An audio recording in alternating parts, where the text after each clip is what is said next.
Hey everybody, this is Perch, and just kind of following up from another story. It's weird. This story, I think, is a more major story, and I'll explain why. But when IDW dropped a couple of news items last week, first that they were leaving Diamond to Penguin Random House, and then kind of shortly thereafter, I mean, within 24 hours or so, the news dropped that Marvel was walking away from IDW to publish their all ages group. This is the Emperor. I believe Heather Antos is the one who is editing that lineup. But anyway, they've walked away from IDW kind of completely, and I think that's the bigger story. Honestly, I think IDW going and distributing stuff through Penguin Random House to me feels like a almost a formality, and I think a lot of other publishers are going to wind up there regardless. Anyway, I think that with every successive person that moves over there, it's just going to put added pressure for the other publishers to get there. Talked about that last week as well.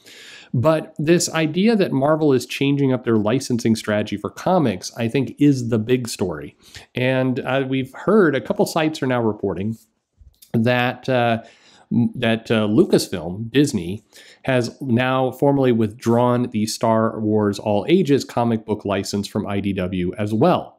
So this was, I mentioned it last week, heavily speculated, felt obvious that this would happen, but apparently we're seeing a couple sites report now that it has. And Disney Lucasfilms, which have licensed out to everyone, it feels like, are basically have now withdrawn the license from IDW. I'm assuming a similar wind down approach, although we're already seeing that titles that were originally, intended for release on in January have been canceled. So it looks like this is wrapping up actually really aggressively. By the end of the year, we could have an end to both Marvel and Star Wars content coming out from IDW in this Marvel action line. IDW does the, what do they call, like the special signature edition stuff is almost like a collectible. That's continuing apparently from Marvel, and they'll find other ways to work with each other. But the core product were these all ages Marvel and all ages Star Wars line. And these are now gone from IDW. So speculation, where are they going? I think for this, and again, and there's some people being coy a little bit about how some of this works, but there is such a thing as the Marvel Scholastic All Ages books that are using Scholastic's method in sort of a similar way to DC leveraging Webtoon, where DC is leveraging that platform. They put some content out there. They're largely utilizing kind of, not DC people, but Webtoon people to put these content out. It appears that the Marvel Scholastic will have a similar, managed by licensing as opposed to managed by CB Cebulski or so on. And this Marvel Scholastic run looks like it's going to be heavily aligned with Disney Plus offerings.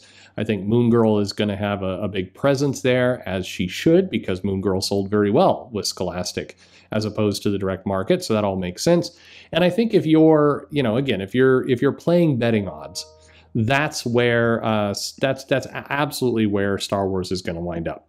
And I mean, of course it's going to wind up there. It would be crazy not to. At this point, if you're pursuing all ages, Scholastic is your preferred partner. There are other people making headway and progress into that, but Scholastic by far is the dominant player. And so I think that this is obviously where we're winding up. What does this mean for IDW? Well, it's not good. I think IDW has been struggling, as I mentioned before, with overall their licenses. I think the Magic the Gathering license going to boom. The expectation the additional Hasbro licenses may be later. That's pure speculation. We have no proof of that. But generally speaking, licenses tend to migrate to one company and aren't just spread around all over everywhere. Most of the licenses have contract terms, so those terms would have to expire. But I think you could see some of the writing on the wall that at least that license is in play and may go somewhere else. With Star Wars and Marvel pulling out of IDW, we're kind of back to original content, and then IDW needing to figure out where they go to license. DC already has some partners lined up. Marvel has as well. I mean, it starts to, do you do a all ages Spawn and Savage Dragon? What would that even look like? I'm Joking, obviously joking. But in general, I think the reason why I think this is such a really large story is it also represents a couple changes for Marvel. So when Marvel had the relationship with Diamond, they were the bigger player. Marvel was the dominant publisher, and Diamond was the small fish, if you will, that they could push around, and they did. When Marvel had their all ages books done through IDW, IDW was, again, the small fish. They were the one that Marvel could push around. But now Marvel has gone and basically partnered with two companies that are arguably bigger than them. Now, when I say bigger than them, Disney still dwarfs Penguin Random House, and Disney dwarfs Scholastic. But in this particular field, Scholastic is extremely dominant in publishing, more so than Marvel. And Penguin Random House is not a small company that Marvel can just push around. Does that mean Disney Lucasfilm, for example, with Star Wars, tends to exert some pressure over Scholastic? I mean, they will, but the relationship between a Disney and Scholastic is going to be dramatically different than a relationship between Disney and IDW. Scholastic, it can survive without them and has been doing great. Honestly, Dogman and all of the work that Smile, Arena Telgemeier stuff, all the stuff Scholastic's managed to put out, they're in a good spot where they've been able to win despite Disney. Now, they've had a relationship, certainly, with Disney, doing things of the princesses and the core Disney characters and other things. That's continued, and I think will continue. But it is, it's just,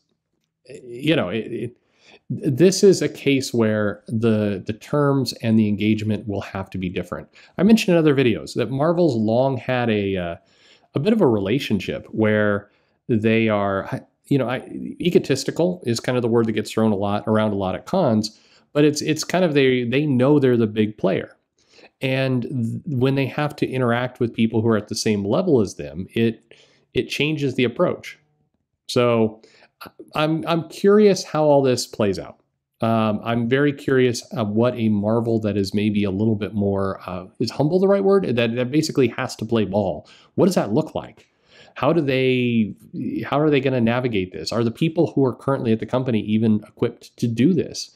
The interesting, I'm trying to picture like a David Gabriel or some of these folks, having to kind of be a little bit more humble when dealing with these big companies. And it's hard for me to picture. Marvel has walked around with a chip on their shoulder for quite some time. And if they start doing things with Scholastic, and Scholastic comes back and says, yeah, this isn't going to work in our system. We're going to change it up. We're going to do it this way. Can Marvel say, yeah, forget it? It's going to be weird. Also, all these agreements are going to be long-term. So I think overall, you're talking about a pretty significant change to comics. You're talking about a pretty significant shift in the market around how these things will work, how these books are produced, how all of it. You're talking about a shift. It's an exciting shift, I think, in the sense that in the short term, it's going to shake a little bit of things up. I think it all goes along with the overall bigger changes that are going on with the industry. I think it's healthy for big companies who maybe have gotten a little bit complacent to, realize that they're going to have to compete and work with each other and act in a different way. I think all these things are net positive. Now, it's weird saying that is the idea of like, hey, let's give more power to Scholastic. Let's give more power to this giant Penguin Random House corporation. Everything will work out just fine. Undoubtedly, it will not. There will be problems there as well. But these forced changes, I think, are net positive. At least in the short term, for what it all means. What does a Marvel, imagine this, what is a Marvel Comics that is working aggressively with Scholastic, including the Star Wars and everything else, and they have a very defined all ages imprint or YA imprint that works through there, and then what is their core business? Smaller. Would Marvel Comics, the kind of traditional publishing line we know, produce things like Squirrel Girl? Why would they? Why would they produce Miss Marvel? Why wouldn't they just do that through Scholastic where it's going to hit that audience more clearly? Is this a way that things get cleaned up? Possibly. It's also a potential way that the core publishing at Marvel just gets incredibly more niche.